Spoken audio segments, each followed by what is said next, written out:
नमस्कार, न्यूज़ यापा में आपका स्वागत है। मैं उज्ज्वल शर्मा आपके साथ। हम राजस्थान की राजनीति के हर उस शख्सियत से आपको रूबरू करवाते हैं जिससे आपका सीधा जुड़ाव होता है। आज इसी बीच हमारे साथ जुड़े हैं राजस्थान की कैबिनेट में राजस्व मंत्री हरीश चौधरी जी, जिन्हें आप पहले भी कई बार हमारे चैनल पर देख चुके हैं।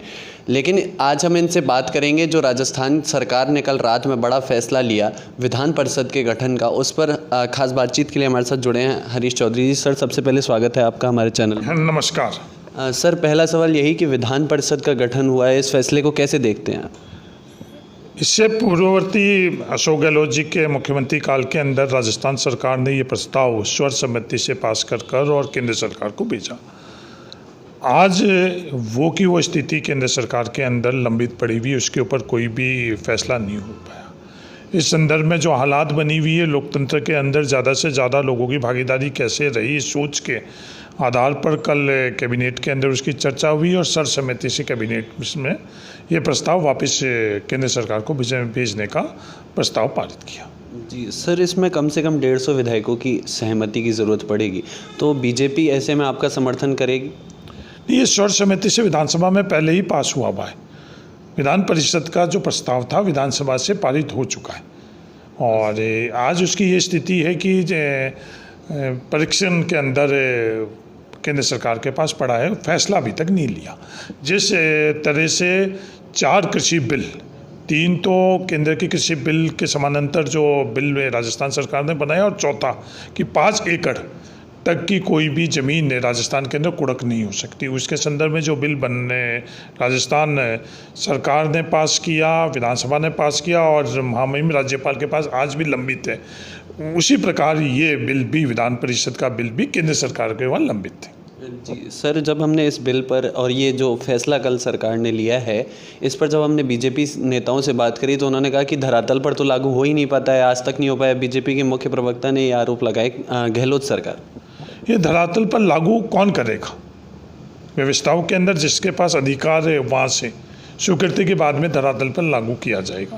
तो के सारे कामों पर उन्होंने ऐसे कहा कि एक भी धरातल पर लागू नहीं जी, आपकी जब सोच ये हुई, आपकी सोच राजस्थान के संदर्भ में क्या है वो आप उसका आकलन जो मैंने पहले बताया 5 एकड़ तक की ज़मीन की कुर्की के संदर्भ में, उससे तो किसी का हित नहीं होगा। राजस्थान के हर व्यक्ति का हित होगा और काश्तकार का इसमें उनकी हितों की रक्षा होगी। वैसे बिल को भी भारतीय जनता पार्टी के सोच ने महामहिम राज्यपाल के वहाँ लंबित रखा हुआ, उसमें भी निर्णय नहीं किया गया। तो ये राजस्थान के प्रति भारतीय जनता पार्टी और केंद्र सरकार की सोच है। सर, कल प्रभारी अजय माकन आए हैं, आपने मुलाकात की है या नहीं की है उनसे, और अगर मुलाकात की है तो क्या आपकी इन सब बारे में चर्चा हुई है कि राजस्थान में जो असंतोष पनप रहा है कांग्रेस के अंदर कहीं ना कहीं, उसे कैसे शांत किया जाए? हमारे प्रभारी अजय माकन जी से निरंतर उनके संपर्क में हूँ, संवाद होता मैं ही नहीं, प्रत्येक राजस्थान के व्यक्ति जो कांग्रेस की पृष्ठभूमि वाले उनको सबके राजस्थान के अंदर कांग्रेस की पृष्ठभूमि क्यों, करोड़ी मीणा जी ने कल बात रखने की कोशिश करी, उनसे भी उन्होंने मुलाकात करी और राजस्थान के अंदर इस प्रकार का कोई स्थिति नहीं है कि हम लोगों को असंतोष वाला। हाँ, आंतरिक तौर के ऊपर हर व्यक्ति की अपनी सोच रहती है, हर व्यक्ति की राय रहती है, सोच और राय वो जाहिर कर सकता है, वो अजय माकन जी के पास से हर किसी ने जाहिर की है। फैसला पार्टी को लेना है, जब उचित समय होगा उचित फैसला वो ले लेंगे। सर, बीच में कुछ खबरें आपको लेकर प्रसारित हुई थी जो नकारात्मक खबरें थी, जिसके बाद आपने खुद प्रेस वार्ता भी करी, उसके बारे में अपनी बात रखी, लेकिन फिर से वो अभी कहीं ना कहीं खबरें ऐसी चली रही हैं कि आपका इस्तीफ़ा या आपसे आलाकमान नाराज है, उस पर क्या कुछ कहना है, क्योंकि वो रोक नहीं लग पा रही है? सर, मेरे से इस्तीफे के संदर्भ में आज तक किसी ने चर्चा नहीं करी, किसी ने बात नहीं करी। जी, आलाकमान नाराज है ये भी मुझे महसूस नहीं हो रहा है। जी बिल्कुल। तो ये विरोधी लोकतंत्र के अंदर आपके पास आपसे सहमत लोग भी होते हैं, आपसे असहमत भी लोग होते हैं। जो विरोधी लोग होते हैं उनके पास कोई आधार नहीं रहता किसी का विरोध करने के लिए, तो इस तरह की बातें वो करते रहते हैं। लेकिन सर, आपने अपने कार्यकाल में बहुत अच्छे काम भी किए हैं, बहुत योजनाएं भी ऐसी जो जनहित में रही हैं, लेकिन उसके बाद 3 विधायक दिल्ली जाते हैं, उनका कहना होता है कि जो समर्थक उनके कहते रहे कि वो आपकी शिकायत या हेमाराम जी की शिकायत करने गए, लेकिन आप दोनों के बीच में तो काफ़ी अच्छे संबंध हैं, हेमाराम जी के साथ भी दिखे हैं आप। नहीं, मेरे इन तीनों विधायकों के बारे में ही है, तो मेरे तीनों विधायक वहाँ जाकर वापस मेरे से जब उनकी चर्चा हुई तो उन्होंने तो मेरे को इसी प्रकार की कोई बात नहीं करी।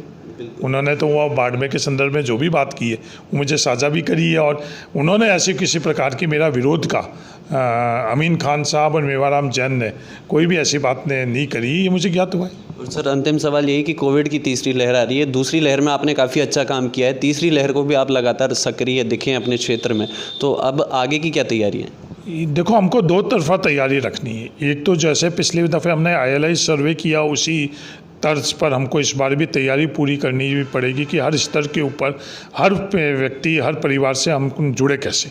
तो वो पैटर्न जो पिछली दफ़े हमने ILI सर्वे के माध्यम से जो व्यवस्था बनाई, वही हम लोग सशक्त करें। और दूसरी, अगर कोई भी कोविड पॉजिटिव संक्रमित हो जाता है और किस वर्ग पर वो अफेक्ट पड़ेगा, क्योंकि म्यूटेंट चेंज हो रहे हैं। अब जो लेटेस्ट जो म्यूटेंट है वो डेल्टा प्लस है, ये डेल्टा प्लस ही रहेगा, ये म्यूटेंट के अंदर बदलाव भी आ सकता है। इस बार जो हम लोगों का अनुभव रहा जो सेकेंड वेव के अंदर, वो ज़्यादातर फेफड़ों के ऊपर असर रहा है, सांस की तकलीफ़ रही है, इसके कारण हम लोगों को सबसे ज़्यादा आवश्यकता ऑक्सीजन की रही। हम लोगों ने पर्याप्त व्यवस्था ऑक्सीजन की कर ली है, बाइटू में भी है, प्रदेश में भी है, और उसके अलावा जो रेमडेसिविर की आवश्यकता थी, इस दफ़े किस म्यूटेंट से किस प्रकार से ये हम लोगों के बीच में आएगा थर्ड वेव में, वो तमाम तैयारी जो हम प्रिडिक्ट कर सकते हैं, वो तैयारी हम लोगों ने कर ली। और तत्कालीन उस वक्त हम लोगों को जिस चीज़ों की आवश्यकता रहेगी वो भी हम लोग करेंगे।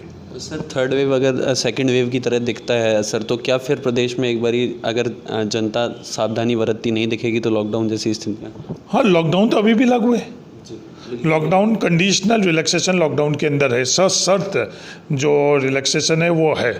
भविष्य के अंदर भी जो हालात रहेंगे, और हालात के अंदर हालात के अनुरूप हम लोगों को फैसला करना पड़ेगा। लॉकडाउन एक सशक्त माध्यम है जिससे हम लोग थर्ड वेव के अंदर मुकाबला कर सकते हैं। लॉकडाउन भी बिल्कुल अहम फैसला है। बहुत बहुत शुक्रिया सर हमारे साथ जुड़ने के लिए। ये थे मंत्री हरीश चौधरी जी, जिन्होंने बताया कि कोविड के साथ साथ किस तरह से आगे लड़ना है। तीसरी वेव को लेके भी इन्होंने तैयारी कर ली है। साथ ही विधान परिषद गठन का जो गहलोत सरकार ने फैसला लिया है उस पर भी उन्होंने अपनी बात रखी। तमाम ऐसे वीडियोज़ के लिए आप बने रहिए हमारे साथ। तब तक के लिए नमस्कार।